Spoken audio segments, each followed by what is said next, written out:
What is going on, New York Giant fans? Welcome back to another Roster Bubble Series video. Hit the like button if you haven't already, comment, and subscribe. Turn on post notifications so you know when a live stream pops for video drops. Appreciate y'all coming back. Also, share this out.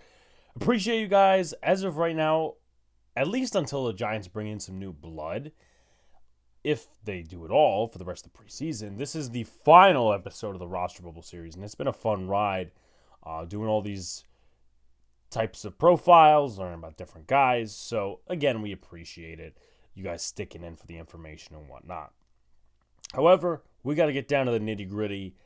The way I do these videos, I talk about a player that's on the cusp of being cut. I talk about their background, their competition, the ways they can win the spot on the roster, the ways they could lose a spot on the roster, and then a prediction at the end.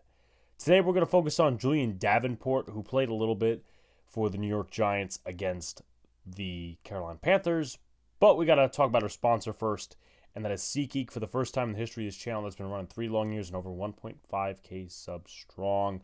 We have an official sponsor, that is SeatGeek. If you're looking to go to a concert, a Giants game, a ball game in general, now you can. With our help, you can get $20 off your entire order with the promo code Big Blue in the Bronx. That's Big Blue in the Bronx, name of the podcast, name of the channel. Nothing abbreviated, nothing shortened. Just straight up Big Blue in the Bronx. So Julie'n Davenport is an interesting guy. The Giants picked him off the street a couple of days ago because of the lack of tackle depth, and Devery Hamilton was waived.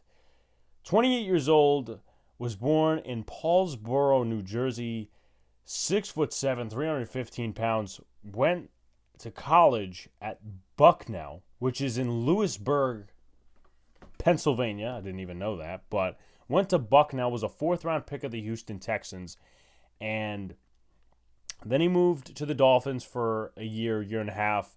Then was with the Colts in 2021, was with the Bears practice squad, was with the Cardinals practice squad, got released on June 14th by the Cardinals, and then signed 2 months later. So let's go through his career real quick in terms of Julie'n Davenport. In his first year, 11 games, 4 starts, 1 fumble recovery, 33% of the snaps on offense in those 11 games. And in terms of that, didn't have a great rookie year. You know, he came in as a 4th-round pick, obviously thrown into the fire. And that was really just a not great season because Deshaun Watson obviously got hurt. They went through a couple of different QBs. Tom Savage, I think TJ Yates also rotated in. But anyway, he played 16 games in 2018, 1 fumble recovery, 15 starts, 93% of the offensive snaps. He did not look good. He actually was league bad, like league worst in terms of offensive tackles. 67 pressures allowed, which was a league high. Not very good. So they decided to move on. I think they traded him at that point. Miami picks him up. He started 8 games, 97% of the offensive snaps in those 8 games. And you go to the penalties in 2019, for example, he had 1 penalty total. Actually, 2 penalties. He had 12 penalties his second year, though. So hope those penalties have shifted away from him in terms of from early in his career. So he was with Miami in 2019, 2020 also as well. He played in 16 games, 5% of the offensive snaps. You move to penalties. He didn't commit any, and then you move to 2021 with Indianapolis. He committed 2 penalties, 48% of the offensive snaps in 9 games. And in 2021, surrendered 1 penalty, 4 sacks, and 280 snaps.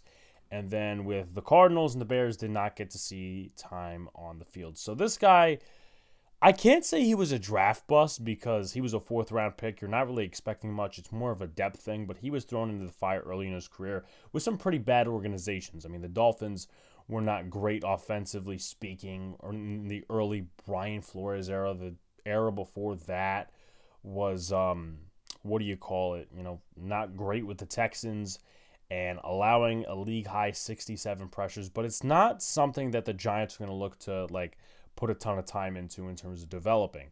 They're not going to sit here, we're going to develop you like we tried Roy and Batika. No. They're looking right now for reinforcements on the offensive line, guys who could stand out, guys who really don't commit penalties and guys who just move guys in the running game, solid protection in the pass game, can't stay healthy. Now, there is some film out there that I've been seeing across Twitter of him and Glowinski working together with the Colts in 21, moving guys, whatever. But over the course of his career, 22 penalties, 23 sacks, 126 pressures. That's not good. That's not good. And listen, you could call me picky and all these sort of things, but I have to be objective here for you guys. I have to be 100% factual and give you my real opinions, because if I was to suck off the Giants, I'm pretty sure I'd cut my subscribers in half. Competition-wise, who is he facing?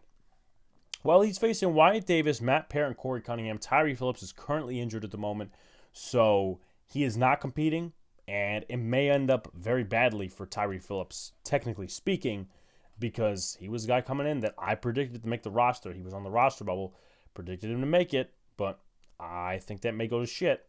Wyatt Davis didn't have a good first game against the Lions. The second game didn't contribute well, but also did not play tackle. So they didn't have to play him out of position with the signing of Julie'n Davenport. He actually played next to Julie'n Davenport because Davenport was the left tackle for the third team. Davenport didn't play great, I will say that. Didn't play horrible, didn't play great. I think he allowed a quarterback hit or two.